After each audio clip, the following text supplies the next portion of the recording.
Cap Santé. Proposé et présenté par le docteur Sarah Longer. Votre nouveau magazine santé à regarder en complément d'une alimentation variée et équilibrée d'un mode de vie sain. Pour découvrir, s'informer et rester en bonne santé, suivez Cap Santé sur Web TV Info. Bonjour, je suis le docteur Sarah Longer et aujourd'hui, je vous parle du tabac. Dans une cigarette, il y a des feuilles de tabac. Mais il y a aussi plus de 4000 composants qui sont des toxiques. La nicotine, le goudron, le monoxyde de carbone et plein d'autres encore. Tous ces toxiques qui sont néfastes pour la santé. Néfastes pour vous, néfastes pour vos cellules. Et elles ont un impact considérable et majeur sur votre santé. Quand on fume une cigarette par jour, je l'entends parfois de la part des patients, on pense que c'est pas grave.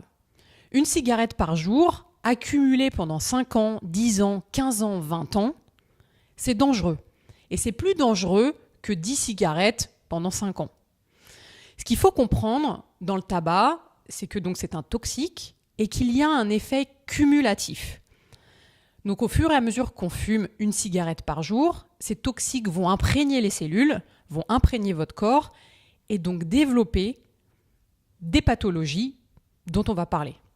Le tabagisme, c'est mauvais pour qui ? C'est mauvais pour les fumeurs, mais c'est aussi mauvais pour l'entourage des fumeurs. Ça peut être votre compagne ou vos enfants. On parle de tabagisme passif. C'est aussi dangereux pour les gens qui sont dans le même environnement, donc où il y a une conséquence de tabagisme passif, que pour le fumeur. On entend pas mal de choses par rapport au sport et au tabac. Vous vous dites, je suis sportif, donc je peux fumer, il n'y a pas de conséquences. Ben ça, c'est faux. Quand on fume et qu'on est sportif, le sport n'annule pas les dangers du tabac. J'ai aussi d'autres exemples, des jeunes femmes qui prennent la pilule et qui fument. On l'a entendu parler pendant longtemps, peut-être que c'est méconnu maintenant, mais en tout cas, l'association du tabac et de la pilule est extrêmement dangereuse. Quand on est une femme, qu'on prend la pilule et qu'on fume à côté, on a 10 fois plus de malchance de faire un infarctus du myocarde. Un infarctus du myocarde, un accident vasculaire cérébral, en tout cas le danger est bien là. Il y a donc un impact de santé majeur pour les fumeurs. Qu'on comprenne comment ça fonctionne. Quand vous fumez votre cigarette, donc il y a une combustion des feuilles de tabac et de tous les toxiques dont je vous ai parlé. Au niveau de la fumée, cette fumée passe par où ?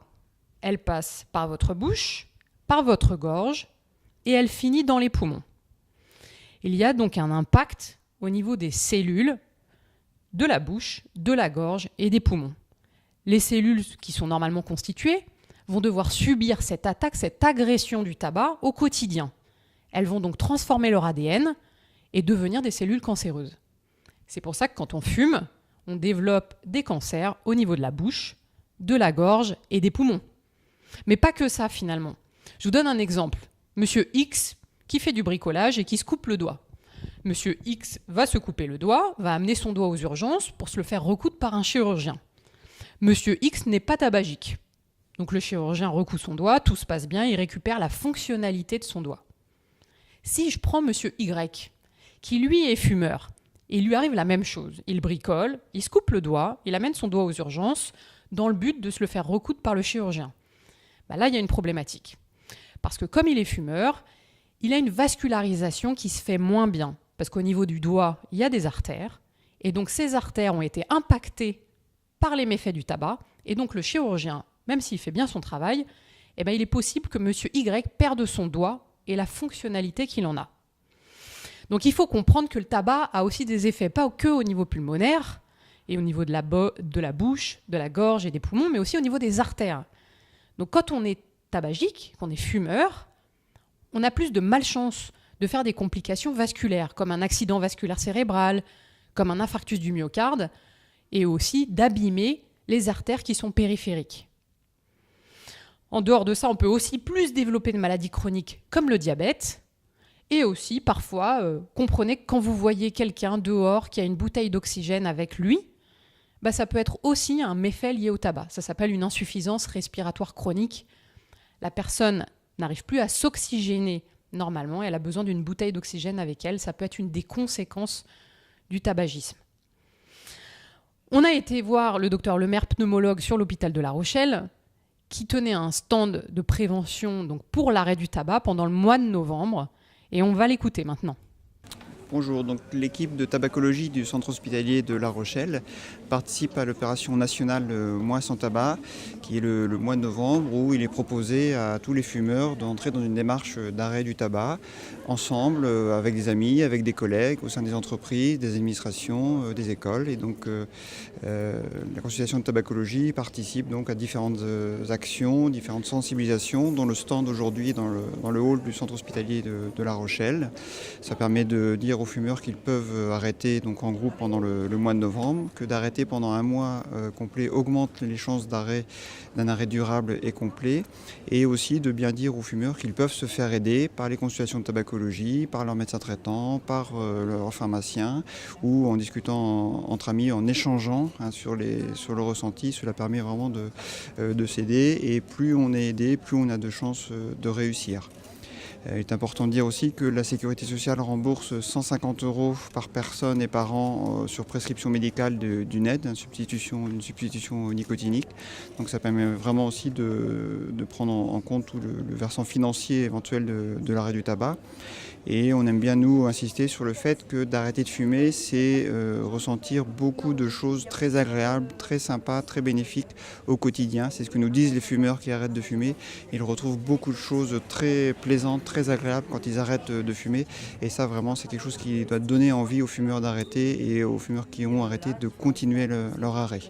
Voilà, donc n'hésitez pas à contacter les différents sites internet sur le Mois sans tabac, à prendre contact avec des professionnels de santé pour vous faire aider, pour rentrer dans cette démarche collective du mois de novembre sans tabac.